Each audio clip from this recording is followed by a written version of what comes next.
Oh hi, it's Bukai, and welcome back to our Journeyman challenge on here, where every character is going to be a Journeyman on there. And do you know how many times I've had to re-record this because I kept saying, welcome to our solo Let's Play challenge on there?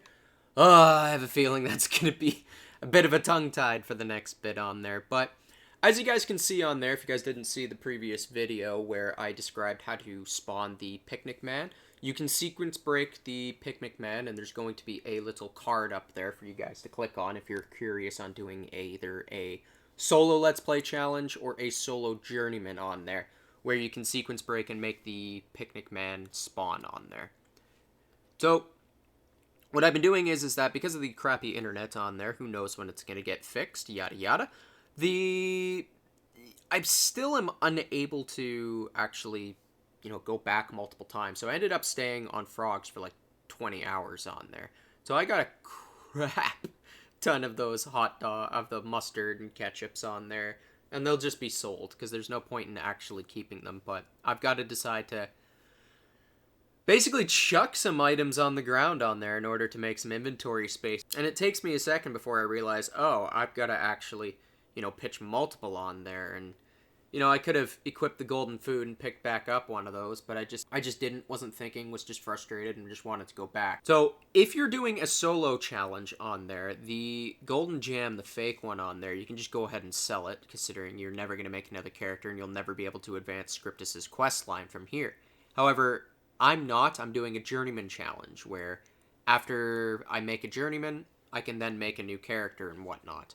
So I do want to keep that because I don't want to sequence break completely the actual Journeyman challenge, or sequence break the entire thing on there. I do want to advance this quest line. As a result, I decided to store the good old-fashioned fake quest item on there, and as you can see here, I've been putting 25 points into luck and just dumping the rest into sharpened axe. This isn't the most opportune or the best build to actually do. You're better off to build luck slowly, but I kind of said, screw it, I might as well just dump a ton into luck, so that way I can just keep going forward as I can. And as I gain levels, I will then just buy a little bit more into luck in order to reach the point that I can kill the crab cakes. Now, I know what you're saying, well, why would you need to kill the crab cakes on there if you are a Journeyman? A Journeyman doesn't need the crab cake quest. Yeah, but it's an extra free talent reset potion, so my answer is, why wouldn't you? Why not? So I decided to go up and do the arena quest, considering I believe I haven't actually started that yet. Oh no, I did start it in the previous video, but I need to pick up the tickets. That's what I did on there.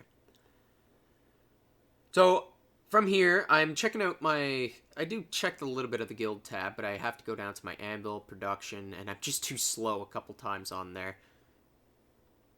And there we go. So now I've unlocked the trusty nails, and the question is whether I want to stick with the trusty nails, or stick with the thread, or go to the trusty nails. I do eventually switch over to the trusty nails, simply because considering it is a better boost. But to start off on, or not a better boost, but so that way I can unlock my copper boots on there. As this character is going to need a bit more levels, a bit more time, and whatnot before you can start to do the Colosseums to try to unlock the Iron Boots recipe on there. So it's going to be a bit as I just continuously grind on here. So the next while is going to be just sitting here murdering beans and just collecting their mats. And so I figured I might as well describe the Journeyman challenge a little bit more on here, where sure, I could just make a new character, continue advancing and whatnot, but no, this challenge is going to be where I cannot make another character until I have made a new Journeyman. So I won't have a second character until this guy's gotten all the resources to get the golden peanuts and then gotten the actual beginner's club on there. Once that happens, then once I'm the best beginner, then I can make a Journeyman. Yeah, so this might change depending on the next update, because the next update's supposed to give us the Journeyman secondary class, and so that might actually be a decent power spike for the Journeyman. Something that the Journeyman has been very much lacking, if you ask me. And so I do forget to go back to Dice World 3 on there, and the very first thing that I see is, oh, hey, there's Andy! I haven't seen Andy in a long time. How's it going, Andy? but he's clearly AFK. I even messaged him in the Discord on there. No, he doesn't see me on there. It makes me sad. It makes me a sad panda. Even when he starts running on there, he doesn't recognize the actual character name. I suppose he hasn't been playing the other games in a while, so he doesn't recognize that Ritualist name. But you know what? Is what it is. I'm not going to complain. It does make me sad, Andy. Why would you abandon me, Andy? But yeah, so back to the actual bean killing we go. I want to try and get probably the flip-flops and just build up a nice supply of beans. I do end up sitting here overnight on the beans, simply considering I need to build up a good supply of beans in order to start the actual picnic quest on there, because that's the only way to get the peanuts. I'm not at the point where I can actually get the peanuts, so it's just a matter of reaching further along while staying as a best beginner, and then slowly going back. Oh, and there's Andy. Andy starts running, but he still doesn't recognize it, and I'm too slow by the time he runs away. Saddens me. Still, is what it is. Can't complain on there. I didn't think that this is just probably my imposter syndrome kicking in, where it's like I don't deserve the 500 subs and whatnot, but people are clearly enjoying it, so just thank you for subbing, and thank you for following along with these challenges. I hope that I can continue growing, and I hope that we can all keep getting some enjoyment out of this.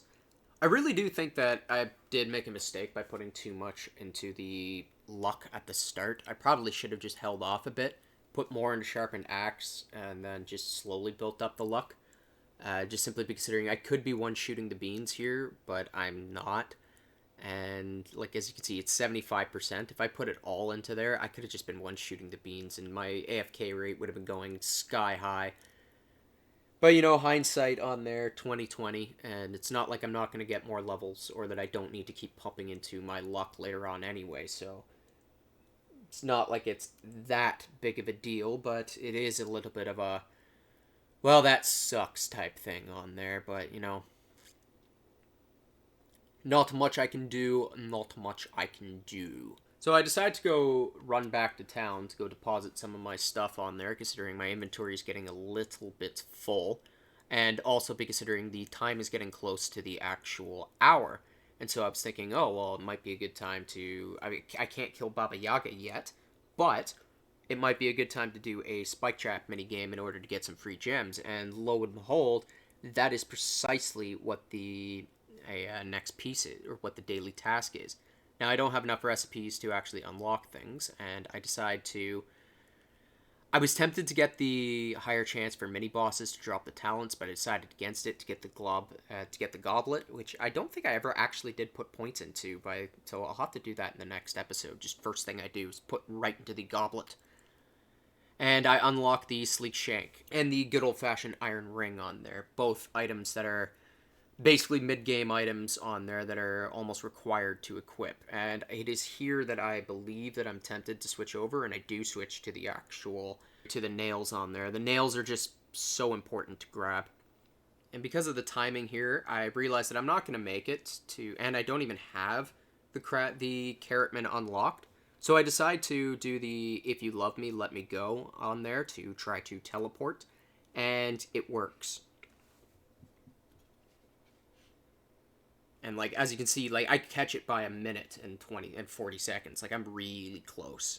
And it's around when the timer says, like, 10 seconds left that I get a prompt from my computer that says, hey, your battery's dying. You've got, like, 3 to 5 minutes left. And I'm like, oh, crap.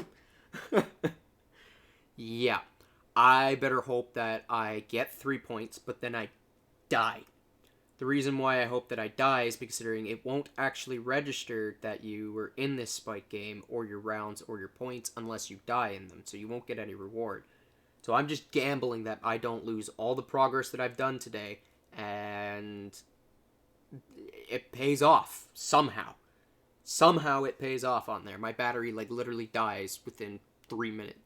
Not within 3 minutes, but I would say it's shorter than that, like within a minute and a half of me actually stopping the recording. So it was cutting it real close, and I died at the perfect time on there. So if you guys have been enjoying this content, please don't hesitate to give it a like, a subscribe, pass it on to your friends. If you didn't like it, pass it on to your enemies. And if you guys are interested, I got a coffee shop in the link below where you guys can buy me a coffee if you would like to help donate to the channel. But with that, take care, everyone.